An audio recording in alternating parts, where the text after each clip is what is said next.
Hello and welcome to Stinger Vision. I'm Sydney Maxwell. And I'm Erin Pryor. Thanks for tuning in. We're your newest anchors and hopefully we'll be telling our peers stories next fall. That means this is the last show for the semester. And very soon, summer break! As we wrap this semester up, we're finishing our second year at West Ashley High School under the Flex Mod schedule. I spoke with the schedule's architect about how it's going so far and what role it will play in the Wildcats' future. West Ashley High School has been using the block scheduling for multiple years, but in 2023, they switched it to a Flex Mod schedule. Ms. Reagan implemented this new schedule and says that one reason it was made was to help students' attention spans and test scores. A lot of research has been done on how the current model that most schools use, which is a block schedule, doesn't really work for student and attention spans, test scores, and overall student well-being. And so we decided by using that research that we needed to think about time differently.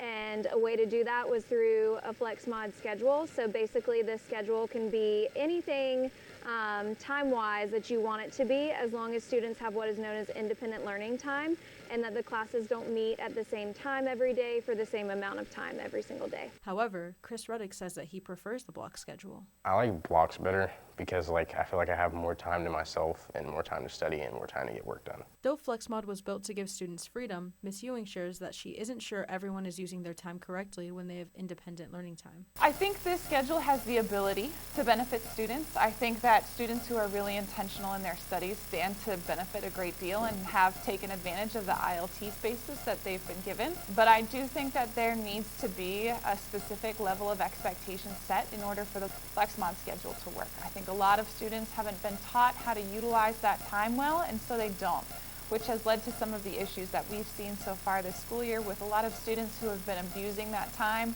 to cut class, to walk around the hallways instead of utilizing those ILT spaces, or to not even bother making up the work that they might have missed during that ILT time or even the SLT time as well. Another Wildcat who's making good use of his time, Merritt Scott, a junior at West Ashley High School, is sharing his unique talents with the members of his community. Brooke McDowell tells us about his role at a local business and why it's the key to his success.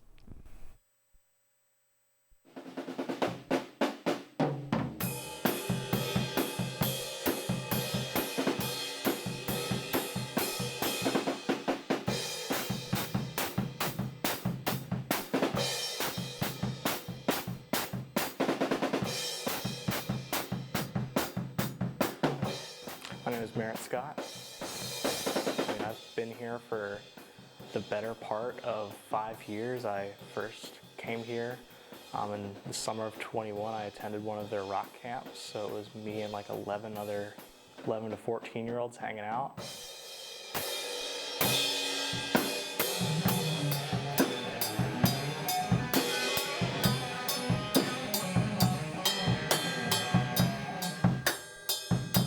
So when it comes to young up-and-coming musicians, I think the biggest thing that I can advise for them, and this goes for pretty much any young artist out there, is to respect the fact that it is a grind and that it is never going to come easy, but that's kind of the fun of it. I think there's so many good minds that come through here on a daily basis that it is a shame that we're not open on Sundays. Learning history from a book is not as efficient as first-person experience. West Ashley Holocaust and Genocide Studies class delves deeper into this ideology, and I've got the story about how they took a field trip back in time. Students struggle to learn tragedies. However, Ms. Tempest, a Holocaust and Genocide Studies teacher, found a way to solve this. South Carolina Council on the Holocaust and the Auschwitz-Birkenau State Museum provided a really unique opportunity for our students.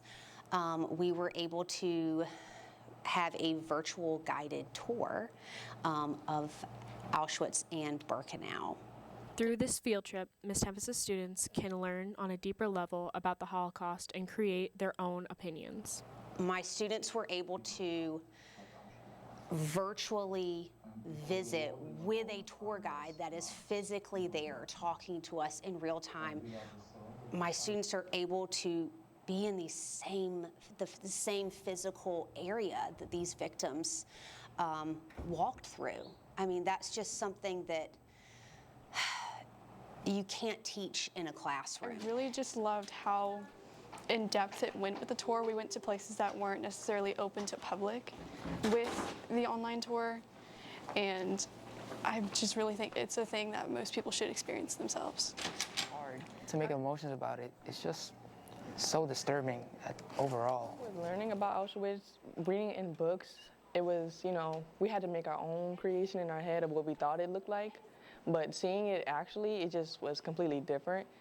And that really stood out to me the most, because it was like, it was nothing that I had thought. It was actually worse than what I imagined. So it was just pretty nice being able to actually imagine it and actually see it face to face in person. It really puts into perspective what it might have been like to even be close to one of the unfortunate souls who had to go through that terrible, terrible experience. But it doesn't come close to what they had to go through, and it sucks that we don't get to do much about it. But Wow, that must have been surreal.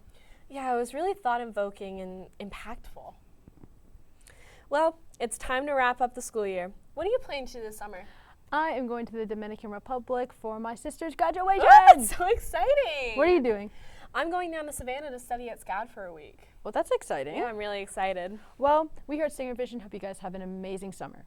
And congratulations to the class of 2025. Thanks for watching.